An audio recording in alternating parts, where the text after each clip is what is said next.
যেমন আমাদের কারেন্সিকে বলা হয় টাকা, ঠিক তেমনি প্যালেস্তাইনের কারেন্সিকে বলা হয় মিল। এই যে দেখতে পাচ্ছেন 1 মিল, এটা হচ্ছে প্যালেস্তাইনের 1 টাকা।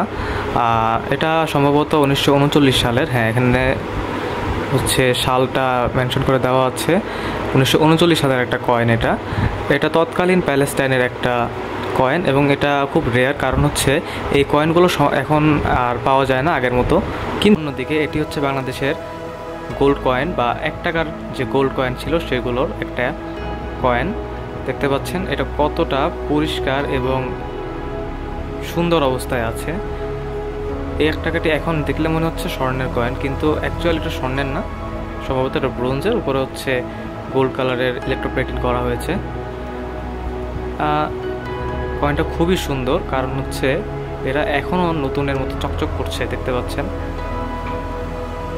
এই ধরনের কয়েন আপনারাও কালেক্ট করতে পারেন চাইলে, কিন্তু এগুলো এখন কিনতে গেলে এখন অনেকটা কস্ট দিয়ে কিনতে হয়, কারণ এই কয়েনগুলো এখন খুব রেয়ার।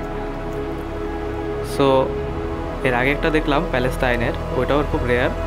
এই বাংলাদেশের 1 টাকার যে গোল্ড কয়েন, এটাও খুব রেয়ার।